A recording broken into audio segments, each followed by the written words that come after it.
Well, it's the biggest day in racing in Pennsylvania. It's Pennsylvania Derby Day on Saturday afternoon. Bailey, Armour, and I are psyched to talk about it. We've got the Cotillion. There's some other good stakes races on the card. We won't talk about them. Some content available on FirstBet and Xpressbet on those races from other folks, including myself. But we're going to focus on the big 3-year-old races, the grade ones. A lot of money is up for grabs. And guess what? A 3-year-old, other than journalism and sovereignty, is going to win a grade 1. It's going to happen. We'll talk about it next on Horse Sense.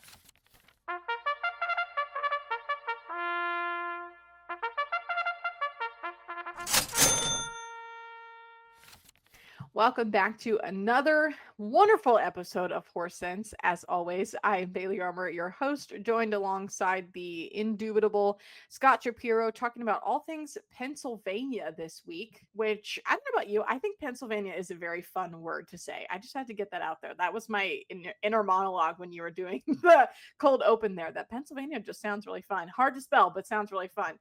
And with that, we have got some very fun promotions to go alongside it. That Pennsylvania Derby Day card is going to come with a bet 100, get $10 bonus from Xpressbet and FirstBet. It's also Presque Isle Downs Masters Week on Friday nights. We've got a 2 million point split on the late pick 4 there. Woodbine Mohawk Park harness racing up in Canada's got a big card this weekend as well. That'll come with some money back specials, again, from Xpressbet and FirstBet.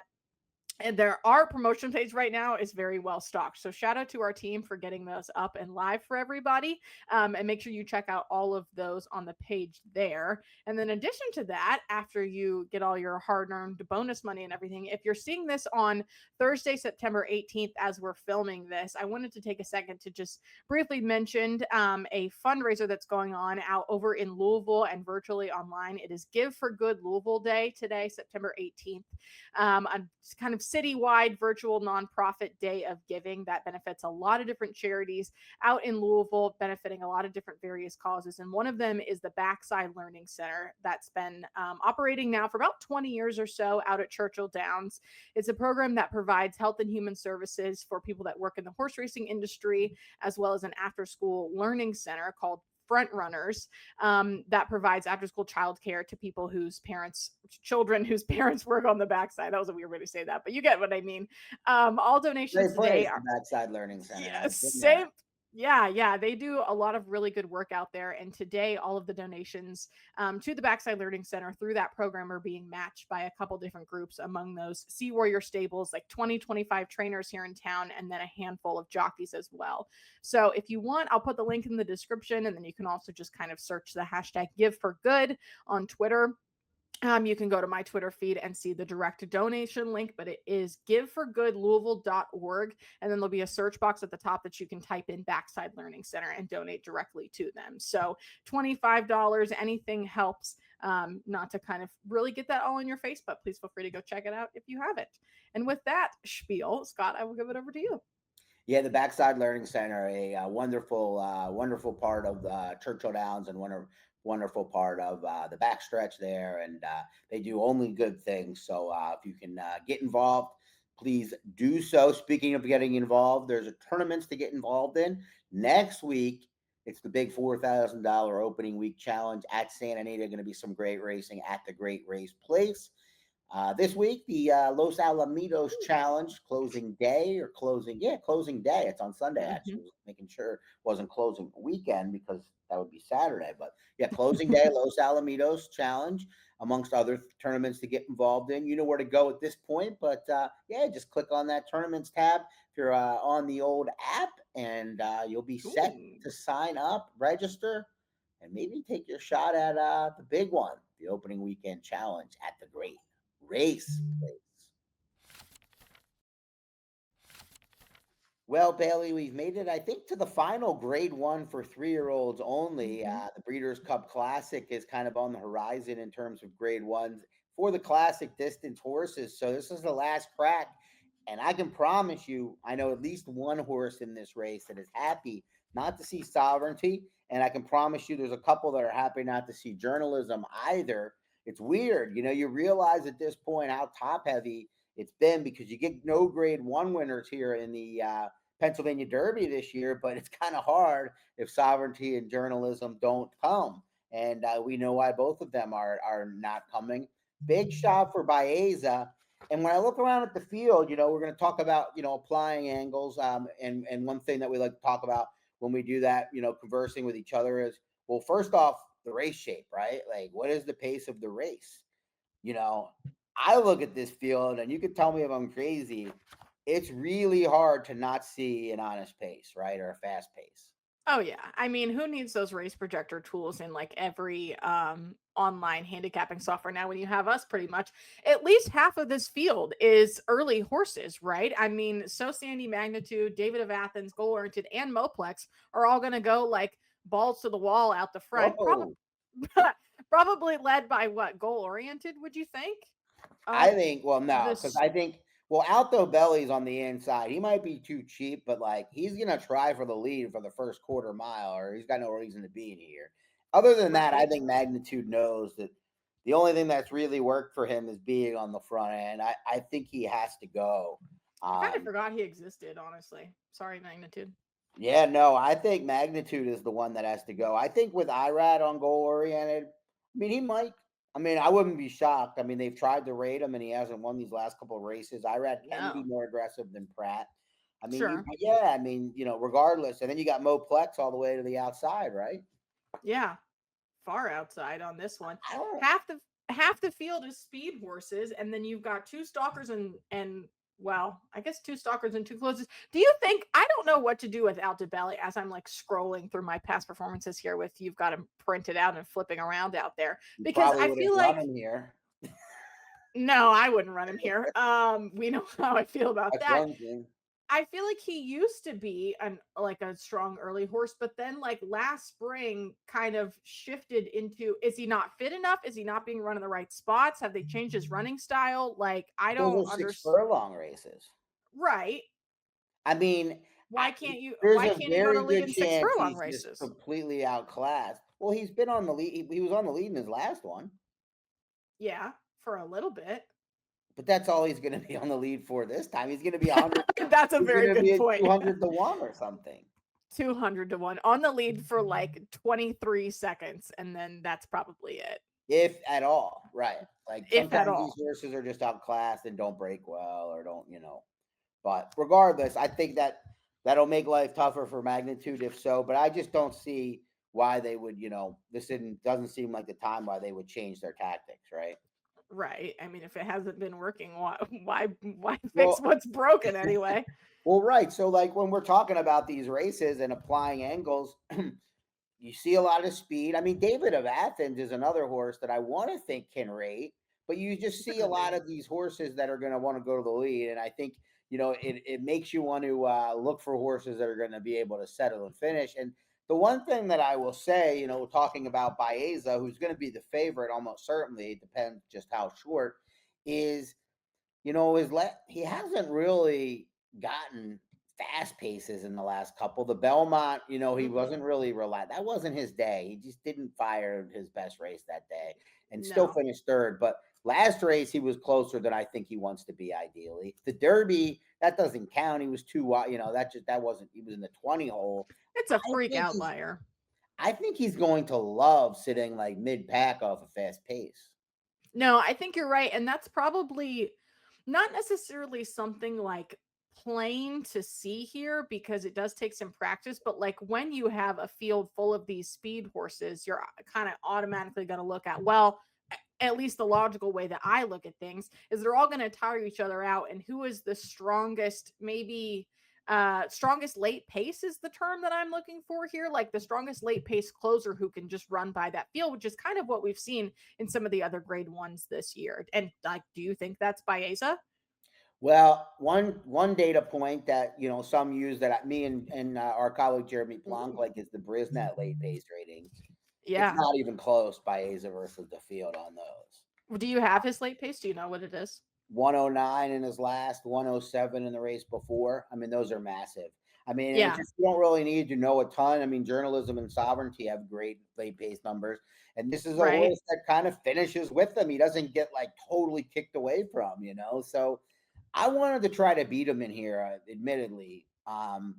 but I just think that with the race shape and coming in fresh, I just think this is his spot. Maybe he's not going to be a great bet, and I'm going to look to try to find value underneath. But who is your horse on top? I'll talk about my underneath horse, and maybe you can if you have anything also. Whoa, you got dark there.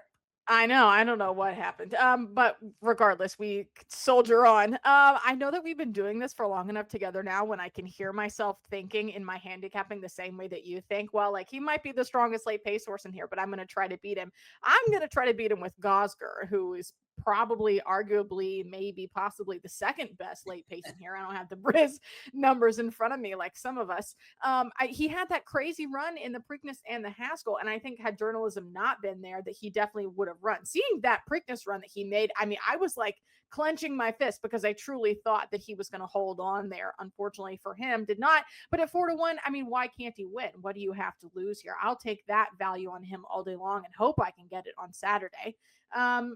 That's just how I see it shaping up, but I'm all ears for a good horse underneath from the barn of one Scott Shapiro.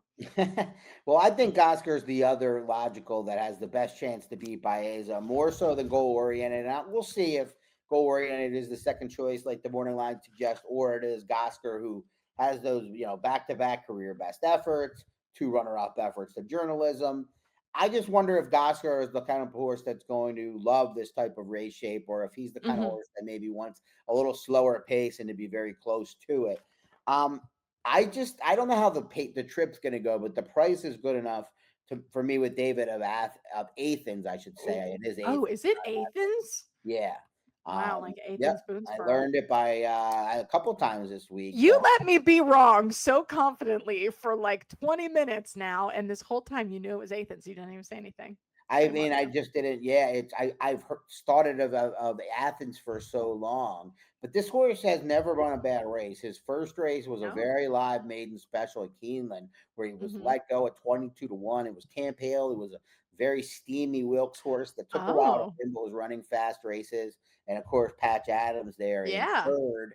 And then a very broke slow and was very wide in that first level allowance, and then comes back and crushes. And I just think there's no reason for Brendan Walsh and his team to force this. They've got the second choice, third choice, and I Mm-hmm. think it's very encouraging. He worked well with this horse, with the other with Gosker. I think David of Athens has a big race in him if he can avoid kind of getting caught up in the early battle. So I'm gonna play. I'm gonna play mostly an 8-4 in this race, 8-4 exacta, and hope that Okay. David of Athens can sit off more than last hour. I think he was just the best horse, and maybe get past late by Baeza. Okay. You convinced me. I'm going to tail your picks, but I'm going to go Gosger over David of Athens. Brandon Walsh, 1-2 for Bailey Armour.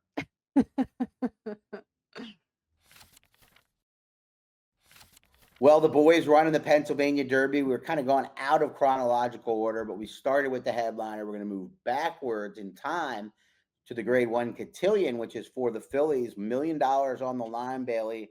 No chop liver there. A mile and a 16th over the main track. And, I expect the wagering to kind of be Scottish Lassie and Good Cheer as the two morning line favorites, 9-5 and 5-2. I don't know which one will go off favor, but I think those will be the ones that take the most money. I think Wakara will probably be in that next tier alone. She's got a couple of big wins on her record. People like that. And then you've got some fillies looking to kind of take that next step forward. And the ones that stick out to me and the morning line maker and probably everybody that are, in with a shot to do so are number 4, Indy Bay, and number 3, Plico. And from there, a couple other outsiders. Dry Powder, I guess, is not hopeless. So talking about the field, we're going to dive into it and just kind of see what we come up with and maybe turn them into some wagers. So how did you see this one? I mean, there's speed in here again. Did you see the pace of the race maybe being a major player in here, or do you think it'll just be kind of honestly raced, honestly driven? I would say honestly so. I mean, just starting with Scottish Lassie on the rail there, that last CCA Oaks and she won by like 15 lengths was truly insane. A short 4-horse field there, but she was never really asked, I mean, too hard. She was kind of restrained there on the lead over the Breeders' Cup winner, juvenile filly Immersive, who was what, like 3-5 that day. Very short. Yeah, very short price favorite. And she just kind of like parallel parked herself around her and then just led close to Immersive basically the whole way in that race until she was finally let go and then opened up and just kept getting more and more daylight between her and the rest of the field there. Dry powder coming up to finish third there. That was too many letters trying to come out at one time. I don't know. I think that I wasn't necessarily surprised that Good Cheer was not necessarily the shorter price favorite here, given that performance, but like, because she's been so brilliant recently, and then Good Cheer's kind of on a little bit of a downturn almost. Maybe, I don't know if it's her fitness, I don't know if it's her maturity, if it's what. I'm going to give her one more try here because I did like her before when she was on that big. I mean, who didn't like her when she was on that big winning streak? Maybe not necessarily great value in those races, but I'm going to try to get a better price with that invading, Scottish filly money. I'm going to take what I can get on Good Cheer here. Not necessarily a huge payout on Scottish that one. filly, Scottish lassie. I'm just laughing. Scottish lassie filly. See, I got my tongue's all tangled today. Well, let's just talk about the two favorites real quick, and then we'll Yeah. see. So you prefer Good Cheer, and Yes. so do I. But Scottish lassie probably has the higher ceiling, maybe at this point.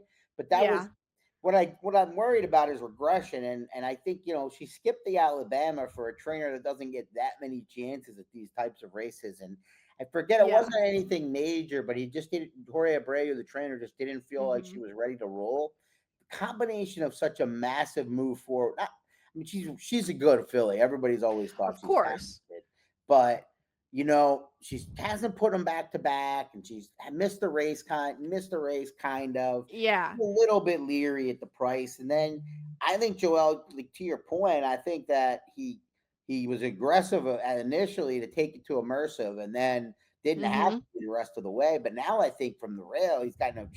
You got to roll with what worked last time, right? But you got Lacara right next door. So to your Right. point, I just think that's going to work out better for Good Cheer. I did not pick Good Cheer. Did you? I mean, are you going to pick Good Cheer? Is it a win bet type filly for you, or? I'm gonna not at that price. No, I wouldn't win bet. I'm gonna stick to my own exact strategy Oh, you got backyard. someone else that you like that's not Yeah, Scottish Lassie? Okay. that's not Scottish Let's talk lassie. about the next tier of horses then. Yeah. And you did mention her in your little Well, race I preview mentioned most of here. them, so I You hope so. mentioned most of them, so no. That's the number 4 Indy Bay. I like sappy horses stretching at a good price, and I really like them when they're not necessarily South Florida based and then shipping up. I like when they've been on a different string. So she's been training at Saratoga, and she's 8-1 on the morning line with Tyler Gaffleone up. Had a very nice race last out at Charlestown. Not necessarily as big of I mean, obviously as big of a victory as we saw from the CCA Oaks and Scottish Lassie there, but I think she is a healthy price to put underneath of Good Cheer playing against that favorite. Yeah, the one thing to keep in mind, this is obviously a filly that has to answer the distance question, and the Yeah. pedigree doesn't suggest it. But the Charlestown Oaks is a 2-turn 7 furlong race, so she did Mm-hmm. answer the 2-turn question last out, and somewhat emphatically over Vodka with a Twist, who they love to bet but doesn't like to win. I can see it. I think she might get caught up in the pace. We talked a little bit about Lacara, who Mm-hmm. only has one way to go. You got Scottish Lassie, and then you have a sprinter kind of stretching out, and even Dry Powder. Oh, will probably be somewhat close. To me, I'm just a fan of number 3, Cliquot. I don't know if she's good enough at this moment, but this is a filly that checks all the boxes for me, to use a cliche.